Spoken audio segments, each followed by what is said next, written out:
Hey everyone, today I'm making a video that I've wanted to make for a little while, and it's one that's a little bit difficult for me to talk about, and I genuinely haven't been able to until now. I don't really want to talk about this bit publicly, but as a few of you have worked out by now, I broke up with Dan, which is why me and Kyra moved out. Like, we're still friends, there's no drama, we're still sharing, looking after Kyra, he's still a good guy, there's no, like, crazy blame on either side, no drama there, so no hate towards anyone. It's just one of those things that happens, and it's tough, and, yeah.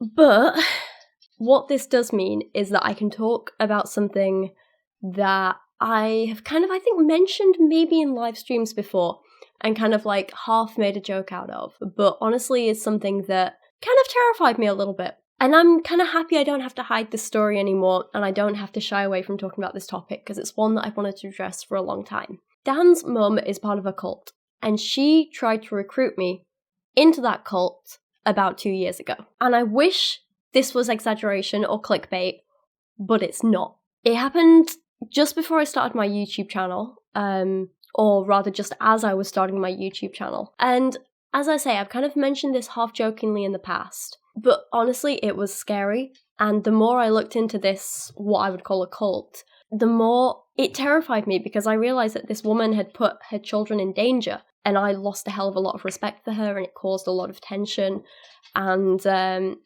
yeah, it was a bit of a mess. So today, I want to talk to you guys about Addydam. I'm kind of going to mix up the format a little bit, so I'm not going to be on camera the whole time. I'm going to be like showing some clips. It's mostly going to be very heavily scripted. There's going to be a lot of voiceover stuff, but we're just going to kind of like jump into this and see what happens and see how it works. And yeah, let me know your thoughts at the end, please. Addydam is defined as a new religious movement, that is, a religious or spiritual group that has modern origins and is peripheral to society's dominant religious culture. Although it's technically a new religious movement, the more I research it, the more I would actually define it as a cult. But I'll let you guys make up your own mind about that as the video goes on. Addydam was founded in 1972 and is based on a lot of Hindu traditions. It's had many other names over the years, including Way of the Heart, the Dawn Horse Communion, the Free Communion Church, the Laughing Man Institute, the Crazy Wisdom Fellowship, the Way of Divine Ignorance, and Johannine Deist Communion. Lots of names. Its founder was born as Franklin Albert Jones, although he underwent a lot of name changes over the years as well, including Bubba Free John, Da Free John, Da Love Anada, Da Kalki, Da Avadhuta, Da Avabhasa. I'm probably butchering these pronunciations, I'll put them on screen. And in 1991, he changed his name to Addydar. He was known this way until he died in 2008. Addydar is a very interesting, although honestly I would say terrifying character, and it's worth understanding him and his history before we go any further. Addydar seems to have had a fairly normal childhood, followed by earning degrees in philosophy and English literature. However, after he graduated from college in the 60s, it said he began experimenting pretty heavily with a huge range of different drugs, including hallucinogens. It said that he found these experiences mimicked ecstatic states of consciousness from his childhood, and so he found them self-validating. However, they also resulted in paranoia, anxiety, and disassociation. He spent over a year leeching off his then-girlfriend Nina, and she apparently worked to support them both while he just took drugs and meditated a lot. In 1964, he became a student of the self-titled spiritual guru Rudy. It seems perhaps he was like a role model, or the person who Addydar somehow like modelled some of his later behaviour on, but not all of it. Then in 1965, he announced his intention to marry his girlfriend. He said he wanted to find steady employment, lose weight, end his drug use, and he began to study at Philadelphia's Lutheran Theological Seminary. That sounds great, right? He's turned his life around, becoming like this productive, functional member of society.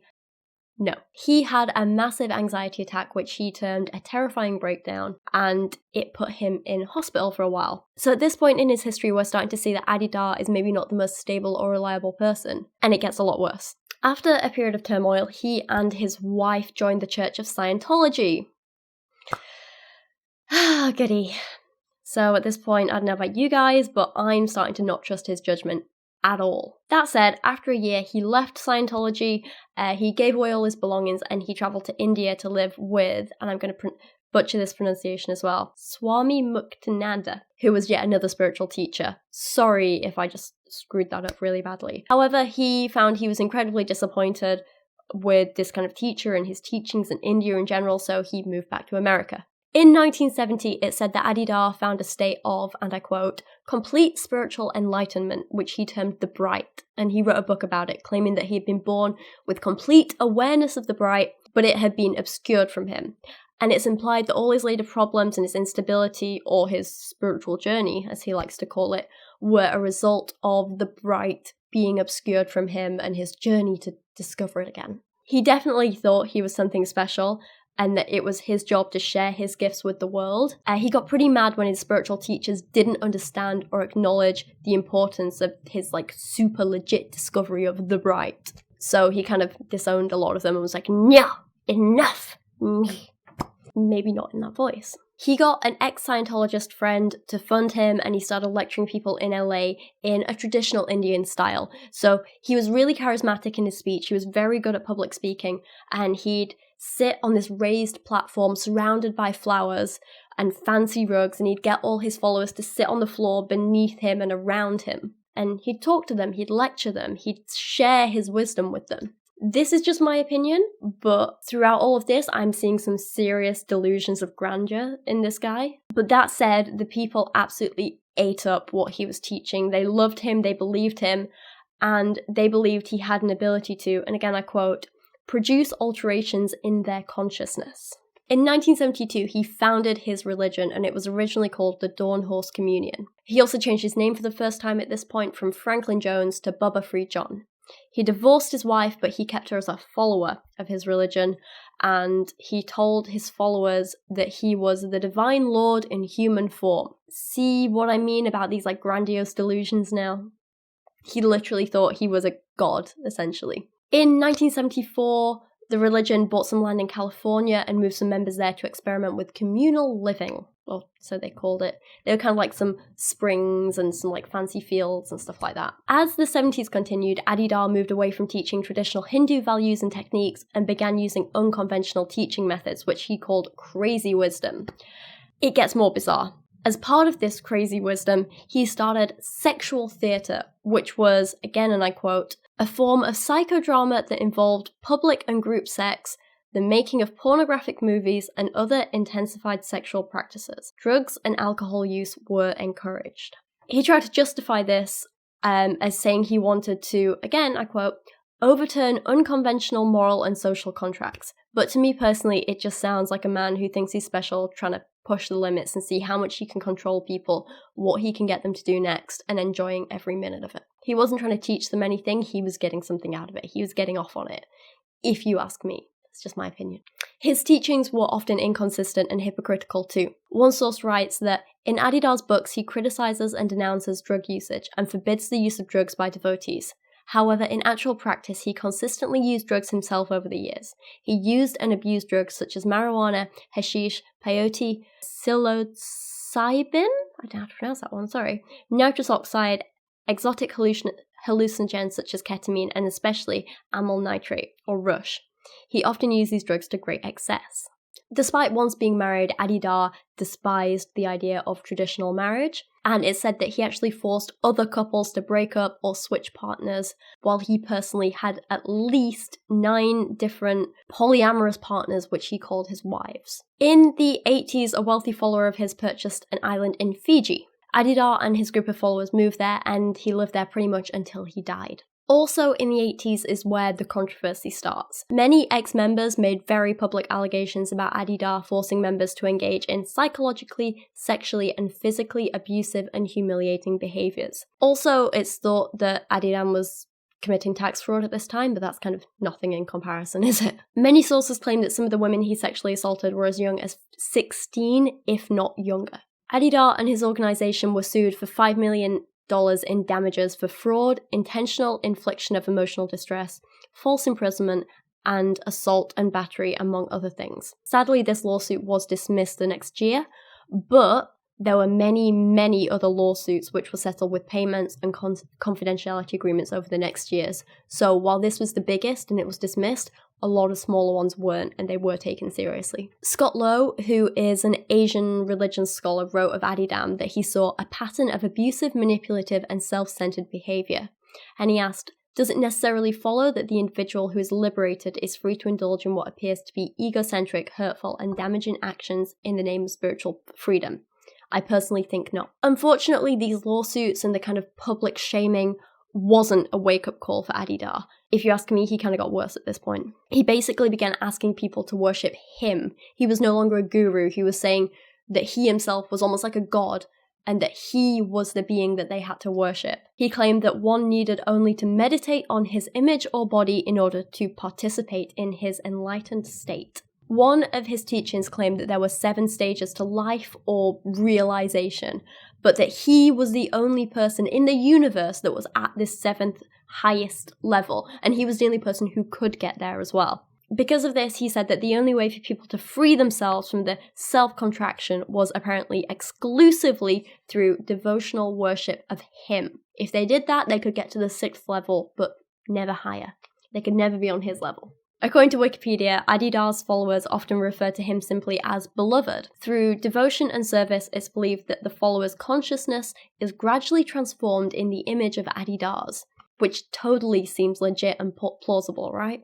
At this point, I'm thinking, why would people go along with this? Why do people believe this? If they know there's abuse and everything, just why do they think this stuff in general? It was kind of a little bit insane to me. But I found this one quote from an ex-member who says that in Adidar, she saw someone who was alive in the divine and offering me a relationship to come into that. There's a podcast called Dear Franklin Jones, which is by a guy whose parents were in Adidam. I've not actually listened to it myself, but I'm very keen to, and I just thought I'd kind of put it out there in case anyone else wants to go and have a listen. So I guess that kind of offers some insight as to why people saw him in this positive light. However, another more critical source claims that Adidar takes advantage of those around him who grant him their consent to be exploited, because they believe that every act of his is done for their spiritual benefit and enlightenment. Any consent given by those who participated in all of this was tainted by the fact that they thought they were dealing with God incarnate, and that any refusal of his requests and demands was by definition a failure to engage the spiritual process. Adidar died in 2008, but people still worship him to this day. Sadly. And that's no joke. Dan's mum is one of the people who still does this. She worships him, and she has this shrine in her attic to him with this massive, massive picture of him. Oh, sorry, the sun's coming in. Give me a second, because I'm overexposed. There you go. But yeah, so she has this shrine in her attic to him with this massive, massive picture of him. And she sends out cards to family members with his face on it. And she spent a disgusting amount of money on this cult. And she buys all his books and materials. And I hate to think how much money she's actually spent on it. It's terrifying.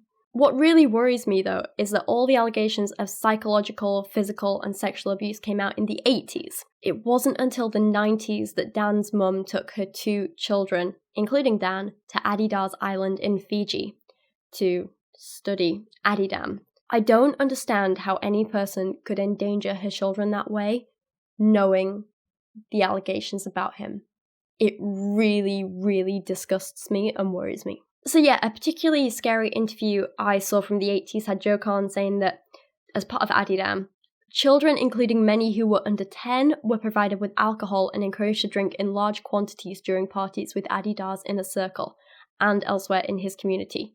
This occurred on many occasions and over a period of many years. Another woman claims that the first time she met Adidar, she was 10 years old, and that he commanded her to strip naked in front of a large group of adults, also naked, who were partying. She refused and ran away. Adidar told some of his devotees to chase her down, and they brought her back and forced her to strip against her will. Now tell me, what kind of person takes their young children around a person who has allegations like this against him? And it's not like she doesn't have access to this information, because she does. And yet even to this day, she keeps a shrine in her attic where she tried to convert me. And she doesn't regret any of her actions. She doesn't understand the danger that she put her children in. So it was about 2 years ago, and I just quit my job. And I was a little bit all over the place, and I agreed to travel down a couple of hours to visit her and help her with some marketing stuff for her artwork that she does. Kind of we went for lunch, and we'd spoken about all this stuff. And she was going to drive me back to the train station because I don't drive and I don't have a car. So she's driving me back to the train station so I could come home to London. And she's like, oh, let's just stop by my house. I've got a book to give you. She lives in the middle of nowhere, right? It's a house, fields, a church, that's it. Like, no public transport that I know of. It's middle of nowhere. And she takes me up to her attic where she has this massive photo of Adidar. Not joking, it's like half my height. And not to be rude, but my first response was, is that a child molester? I said it in my head, I didn't want to say it to her and be rude. He's not the friendliest looking guy, I'll be honest. And anyway, there's like this shrine, and there's these rugs on the floor, and there's like all these flowers and candles everywhere and stuff, and she gets on the floor and she starts praying to this photo, and she's like offering him flowers and saying this and this, and she tries to get me to do the same thing, and she's like, you know, do you want to join me? Do you want to do this? And I'm like, no, I'm good. I'm good. So according to her, all of my problems in life are because I don't have enough spirituality in my life, apparently. And I need something like Adidam to cure me, she says. She told me a bunch of stuff over the years about how I just need to stop taking my medication and instead, you know, so you guys know I take antidepressants and anti-anxiety medication, and I'm in a really good place now. But she told me I just needed to stop taking it, and the cure for it would be to just see my friends more, and also to join something like Adidam so that I could feel more like grounded with the earth and be more in touch with my spiritual side, and that would totally cure me in a way that medication never ever could.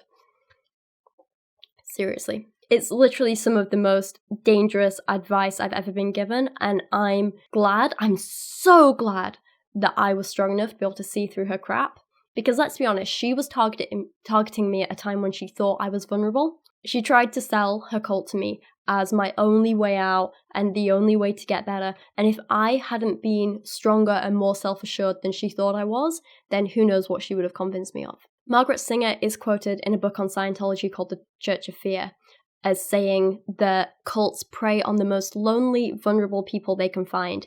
They cage you in your own mind through guilt and fear, cut you off from everyone. And while we're not talking about Scientology here, we're talking about Adidam. This is literally what was attempted, thankfully poorly, with me. That said, I got off easy in comparison to most people. There are a hell of a lot of accounts of abuse and being taken advantage of, including this one, which I'm going to warn you is heartbreaking. So, yeah. One woman had been sexually abused as a child, and the experience left her with deep emotional wounds. Allegedly, in order to cure her of her anxieties, Adidar commanded her to perform oral sex on a line of 3 men, one after the other, and then he himself had sex with her and sent her off. The woman felt hysterical and full of duress during the acts, and after it was all over. She ended up wandering alone out into the parking lot where she found an open car to go into and cried herself to sleep. This traumatic event upset her for many years. Some of the accounts of abuse within Adidam are so heartbreaking and disgusting, I didn't want to include them in this video because they're difficult to read. There's a lot of links and sources down in the description below, and while not all claims are substantiated or proven, the fact that there's so many of them and there's so much consistency between them really makes me think there's at least a bit of truth in them. And that bit of truth means that I don't like this movement and I wouldn't take my children around it, and I deeply judge any person who does take their children around people with these accusations against them. However, at this point, if you're still in doubt that this new religious movement is actually a cult, I'd like to end this video by drawing some comparisons between Adidam and a few of Rick Ross's 10 warning signs of cults. First up, he notes that one sign of a cult is no tolerance for questions or critical inquiry, while another sign is there's no legitimate reason to leave, former followers are always wrong in leaving, negative or even evil. These are both typical of Adidam. There's a whole section on one of their websites where they try and discredit people who've left Adidam or had bad experiences with Adidam. Adidar was known for cutting people off who disagreed with him, or he would have literal breakdowns when things didn't go his way, or people publicly outed something that he'd done. There are like polls on the website was saying like, oh, even people who've left Adidam said this great thing about it and this great thing about it, and the people who didn't say that, oh, they're stupid and silly. On a similar note, Another warning sign of a cult is apparently former members often relate the same stories of abuse, reflect similar patterns of grievances. Another sign being there are records, books, news articles, or television programs that document the abuses of the group or leader. I think the sheer volume of allegations against Adidar and Adidam and the lawsuits are enough to prove this point. Next up, Ross notes the sign, no meaningful financial disclosure regarding budget or expenses such as independently audited financial statements. I think the issues around tax evasion are enough here. And then finally, Ross notes these next couple of points. Absolute authoritarianism without meaningful accountability. Followers feel they can never be good enough. And the group or leader is the exclusive means of knowing truth or receiving validation. No, the process of discovery is really acceptable or credible. This is literally the case with Adidam, and it's impossible to deny that it is. You know, he's claiming that he's this one single infallible leader. He's claiming to be a guru and the only person in the world who's ever reached this highest level of spiritual awakening. Adidar is quoted as saying, "I transcend all, I include all, I am the divine avatar, I am the truth of reality itself, I stand prior to all and all, I transcend all and all." And of course, him being the only kind of like teacher, guru, source of knowledge, it just all fits this idea of a cult perfectly. So I know this has been a kind of very kind of script-heavy, me talking at you sort of video, but I wanted to kind of make sure I got the facts right. There's a lot of quotes and stuff I've used in here from websites and sources. Again, they're all linked in the description below, and there's a lot more stuff you can read down there as well. But yeah, I just kind of want to end this here and pass this off to you. Have you guys heard of Adidam before, whether by Adidam or any of its other names? What do you think about cults and new religious movements in general?